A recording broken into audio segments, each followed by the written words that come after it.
Oui. Alors, les opérations, oui, non, mais je pense aux opérations PlaceNet, puisque Madame Bout vient de parler des opérations PlaceNet XXL. Hein. Je ne savais pas qu'avant, il y avait eu des S, des M et des L, et qu'aujourd'hui, il y a des XL. En tout cas, c'est mieux que rien, effectivement, c'est mieux que rien. Je suis d'accord que l'action est lente, mais pas autant qu'on pourrait le penser. Mais je dois quand même que ces opérations PlaceNet XXL, c'est un concept qui vise des objectifs que d'autres concepts ont été créés depuis 2017 qui visaient les mêmes objectifs. C'est-à-dire qu'il faut que tout change pour que rien ne change, en réalité. C'est bien ça, la réalité, enfin. Puisque, si je reviens en arrière, 2017, police de sécurité du quotidien. Un an après, création des QRR, des quartiers de reconquête républicaine, qui signifiait quand même qu'on voulait reconquérir la République dans ces quartiers. Puis des GPO, des groupes de partenariat opérationnel, qui pouvaient être mis en place des QRR, vous voyez un peu, hein, j'ai pas fini, et je n'ai. Puis ensuite, on a créé les quartiers témoins qui intervenaient sur les mêmes secteurs que les QRR. Observant les QRR, on avait les quartiers témoins. Il y en a eu 2 à Oisem et sur de Béthune. C'était exactement les mêmes objectifs poursuivis que ces opérations PlaceNet.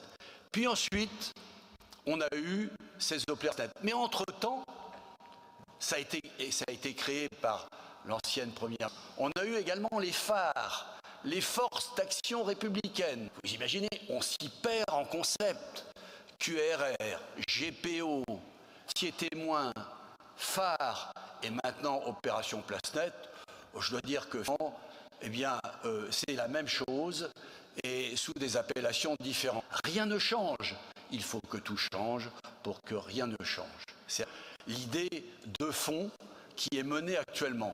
Mais je dis que c'est toujours bien de le faire. Hein. L'action est payante, c'est sûr. Mais il faut gérer quand même. C'est un grand renfort de pub qu'on se fait de la publicité pour expliquer qu'on est les meilleurs. Mais pas du tout. Hein. Parce que celui qui a été, à son époque, policier, vous rappelez qu'en fait, dans toutes ces opérations PlaceNet, débouché sur des opérations judiciaires, eh bien, sachez que ces procédures qui étaient en stock dans les services de police, puisque vous savez bien que quand on sait qu'il va y avoir des opérations, pour être sûr de réaliser des objectifs, on garde en stock des procédures pour pouvoir les sortir le moment venu. Eh bien, c'est exactement ce qui se passe. Et je peux vous dire que ça m'a été aimé par un certain nombre de policiers. Alors, bon, arrêtez pour des imbéciles, hein, que nous ne sommes pas d'ailleurs. Bon, voilà. C'est important de le rappeler quand même. Et j'ajouterai, parce que ça, on ne le sait pas, mais moi, je l'ai entendu, l'audience solennelle du tribunal judiciaire de Lille il y a à peu près un an et demi maintenant.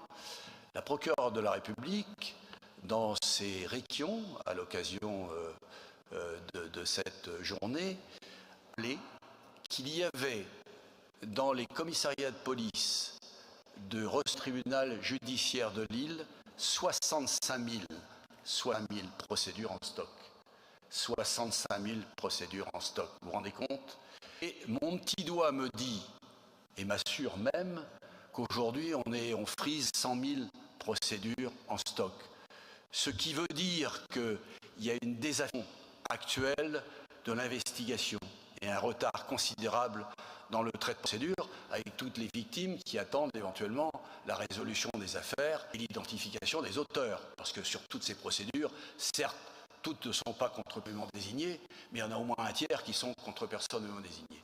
Voilà quand même ce que je voudrais pour vous dire que, puisque vous rappelez que le ministre de l'Intérieur est extraordinaire, moi je vous dis quand même qu'il a un gros travail à réaliser en matière d'éducation qui aujourd'hui subit une certaine forme de désaffection. Merci.